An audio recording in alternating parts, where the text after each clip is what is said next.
Bien, y las autoridades decidieron realizar una consulta ciudadana para definir si se extiende o no el estado de excepción en la macrozona sur. La iniciativa surgió justo después que el presidente Piñera ampliara la medida por 15 días. Vamos a conversar de este tema con el ex fiscal de la Araucanía, Francisco Luepich. ¿Cómo está, Francisco? Muy buenos días. Muy buenos días, muchas gracias por la invitación. Bien, ¿qué le parece en esta consulta ciudadana, que es una de las propuestas en los últimos días a propósito de las medidas de excepción que se han aplicado ahí en la zona? Bueno, la verdad es que cualquier tipo de información que de alguna manera pueda ayudar a la autoridad política, administrativa para adoptar decisiones me parece bienvenida y de hecho han circulado acá a partir de inquietudes de los medios de comunicación regionales precisamente iniciativas como esta para poder averiguar si en el fondo la gente tiene cierta conformidad con esta declaración de estado de excepción constitucional, y la verdad es que en general debería sumar a esta afirmación. Se han manifestado voces positivas sobre esta medida, que es una más dentro de las varias que deben seguir adoptándose, ¿no es cierto?, para poder enfrentar el flagelo de la violencia. ¿Cómo cuáles, abogado? Ustedes saben.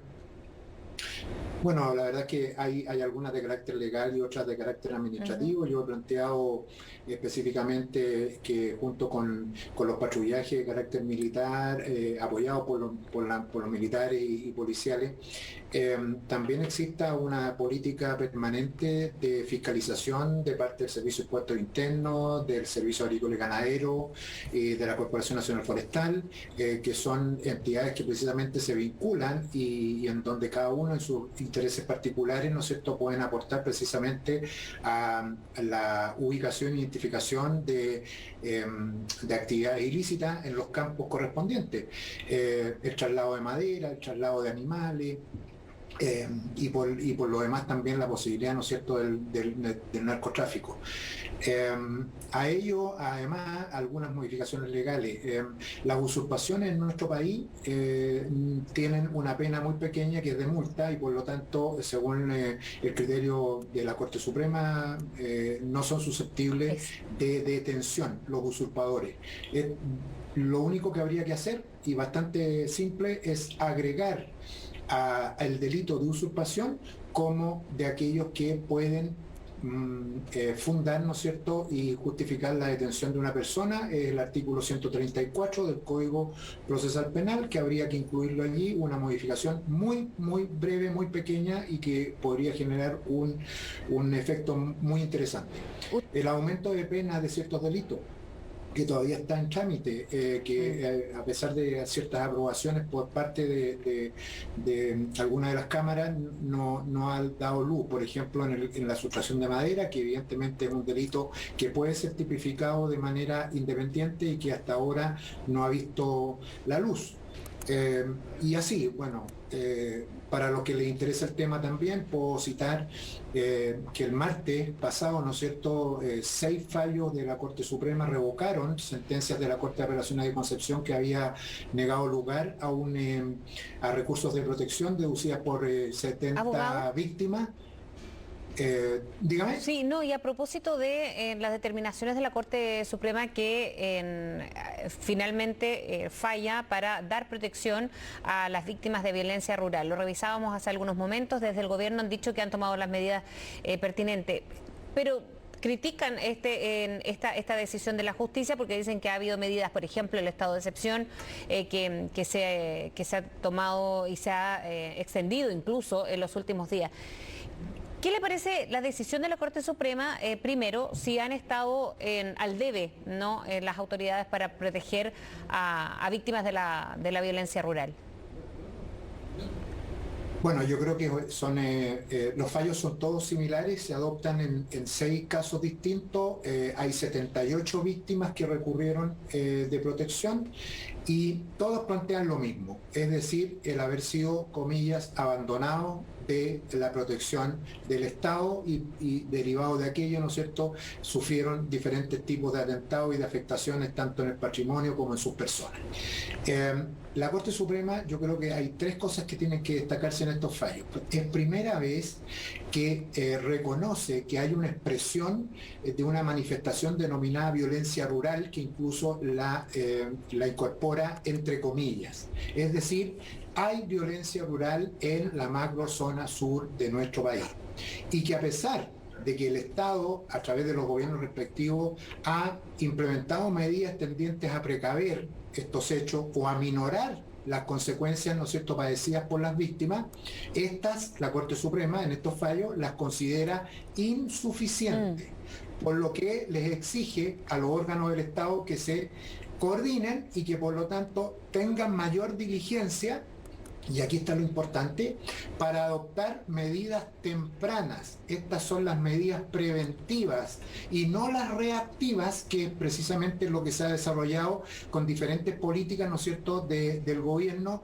precisamente para poder apoyar a las víctimas que ya han sufrido los delitos. Sí, ahora, y aquí lo que importa es evitar los delitos. Y lo que dicen en todo caso desde el Ministerio del Interior es que se le pide coherencia, en este caso dijo textualmente, a las mismas cortes no dejar libre a un narcotraficante, por ejemplo, como Jorge Huenchuyán. Aquí claramente hay un choque, bueno, entre el Poder Ejecutivo y hacia el Poder Judicial, con críticas, ¿no?, que van de un lado a otro.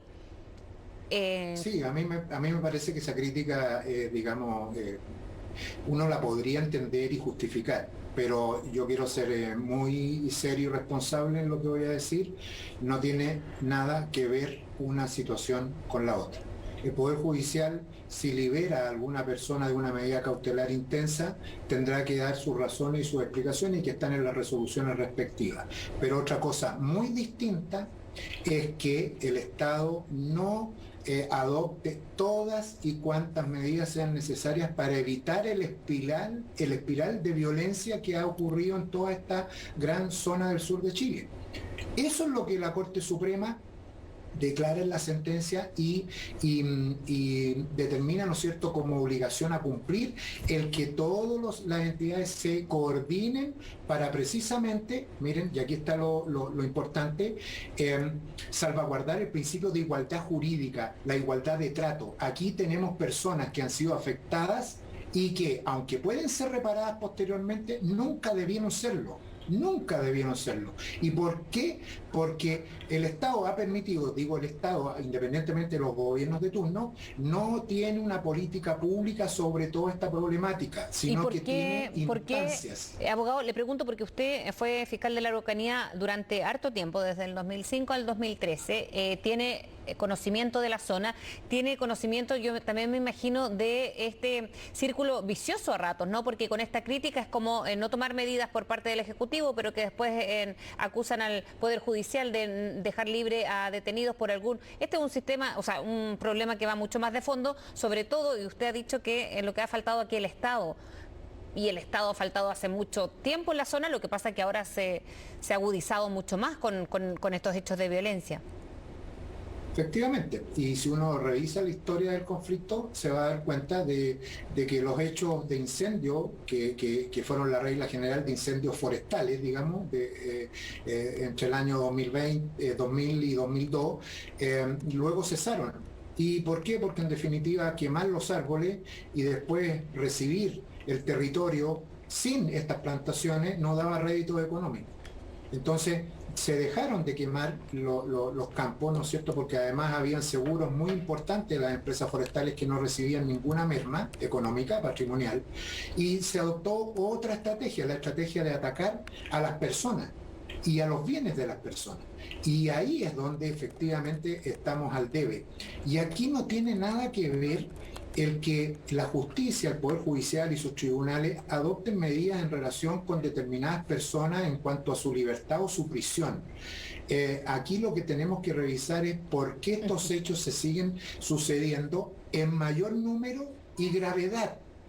Entonces, hay una asociación, o se quiere hacer una asociación, o digámoslo en términos bastante simples y vulgares, una especie de empate que no corresponde. Las víctimas no esperan un empate, las víctimas esperan una empatía para los efectos de no seguir siendo tales. Así es. Francisco Liubetich, muchísimas gracias por haber hablado con nosotros, abogado. Que tengan muy buen día. Muchas gracias a ustedes. Buen día. Hasta pronto. Nos vamos ahora a la información.